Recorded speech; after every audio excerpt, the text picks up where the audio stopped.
They dropped your books. I knew how much I hated school. I hated the idea of raising my hand to go take. If you have bad grades, it's a bad reflection on your future. I hated that mindset. It just has to be waking up in the morning. I swear, bro. Actually, going to school is not that bad. It's waking up to go to school. I can imagine mid-dream, boy. You have your dream Mary, or you have that dream car. You touch, and then you wake up, you have to go to school. Oh! Parents think school is 7 hours of learning. It's not. It's mostly wasted time. Bathroom breaks, lining up, waiting on other kids, reviewing what was already taught, filling out worksheets, dealing with discipline issues in the classroom. Whew. In a homeschool setting, a child can get done more in 2 hours than a public school student can get done all day. Think about that. Deadlines, test worksheets, for millions of children, that is what learning feels like. But imagine if adults brought work home every single night. Imagine if every dinner came with another deadline. Imagine if every evening ended with more assignments. Most adults would call that absolutely exhausting. So why have we accepted it as normal for children? Here's the bigger question. What if school isn't just teaching children math, reading, and science? What if it's also teaching them how to think about life? Not because teachers don't care. I'm a teacher myself and care deeply. Not because every classroom is necessarily unhealthy or bad. Many classrooms are filled with dedicated people doing their best. The question is simpler than that. It's actually every system rewards something. And whatever a system rewards, people naturally learn to pursue. A recent CEC survey found that many high school students report feeling persistently sad or hopeless. That should cause every parent to pause.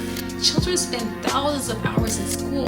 If so many are struggling emotionally, we should be willing to ask what those thousands of hours may also be teaching. By the end of this video, you will see 3 patterns: how curiosity slowly becomes achievement, how failure quietly becomes identity, and how fear eventually becomes avoidance. Then we'll look at what Christian families can begin doing today to help reverse those patterns. My name is Juanita, and like many homeschooling parents, I've spent years studying both education and child development. My goal isn't simply to compare homeschooling and public schooling necessarily, it's to ask a deeper question. What kind of people are our children becoming? Because education is never only about information, it's always about formation. Scripture reminds us, above all else, guard your heart, for everything you do flows from it. Children don't simply learn facts, right? They learn desires, they learn habits, they learn what success looks like. Stress is part of life. God never promised a life without difficulty. But challenge builds perseverance. Responsibility develops maturity. Those things are good, but there is a difference between healthy challenge and unhealthy pressure. One strengthens character, the other slowly drains it. When children spend years feeling disconnected from their work, constantly pressured by performance, and unsure whether they measure up, something begins to change. Eventually they stop asking, what can I learn? And instead they begin asking, what do I need to do just to get through all this? That shift matters so much because once survival becomes the goal, learning becomes secondary. Pattern 1, achievement replaces curiosity. Children are naturally curious. Watch a 4-year-old. Questions will never stop. Why? How? What happens if? God designed children to explore His world. Curiosity is one of the engines of learning. But when grades become the primary reward, curiosity slowly loses the competition. Children begin chasing scores instead of understanding, assignments instead of discovery, completion rates instead of simply mastering the skill. Learning becomes something to finish, not something to enjoy. Many adults can probably remember subjects they memorized for a test. How much of it do you still remember today? Probably very little. Not because you weren't capable, it's because your mind learned that the goal was passing the test, not understanding the material or the subject. Scripture teaches something different. Whatever you do, work heartily, as for the Lord. The Christian life isn't about appearing successful. It's about faithfully pursuing truth. Those are very different goals. Pattern 2, performance becomes identity. Think about 3 different students. The first earns straight A's. Everyone praises them. Teachers admire them, parents celebrate them. That sounds wonderful, but there can be a hidden cost to this. Some children become terrified of making mistakes. One poor grade feels like failure. Not because they actually failed the test, but because they begin believing they are a failure. Then there's the average student. They do just enough. They move from assignment to assignment. School becomes routine. Learning becomes something to endure. Finally, there is the struggling student. Maybe grades come harder. Maybe behavior becomes the focus. Maybe they hear labels often enough that they begin believing them. Smart, average, problem child. Notice something. Each child receives an identity. Not from God's word though, but from performance. However, scripture tells us something entirely different. Every child bears the image of his or her creator.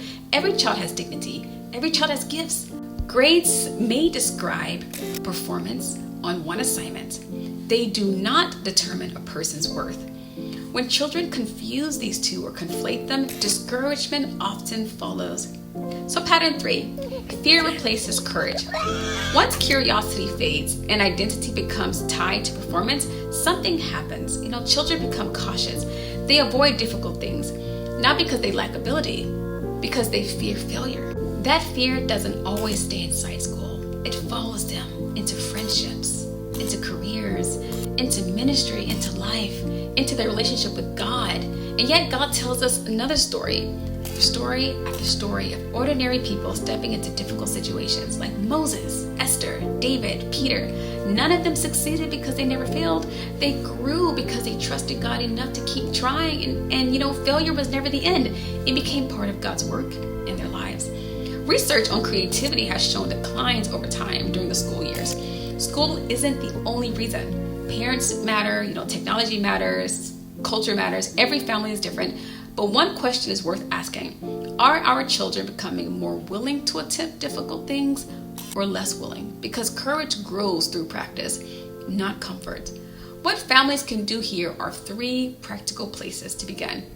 First, protect your child's wonder. Every child needs something that cannot be measured by a report card. Build something together, start a garden, learn a new instrument, read great books, write a book, write stories, serve others, create opportunities where learning itself becomes rewarding. Second, redefine failure. Failure should not end the conversation. It should begin the conversation. Instead of asking, why did you fail? Ask, what did God teach you? What will you try differently next time?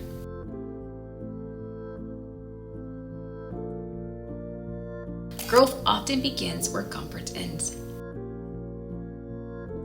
Third, give challenge a purpose. Children should regularly attempt things that feel difficult, not to prove themselves, but to develop faithfulness, to develop persistence. Confidence grows when children discover that with God's help, they can do hard things and even all things. That might mean speaking before a group, starting a small business, serving in church, helping a neighbor, leading a family devotion. Real growth happens when children move beyond theory and begin practicing responsibility. That is one reason homeschooling has been such a blessing for many Christian families all over the world.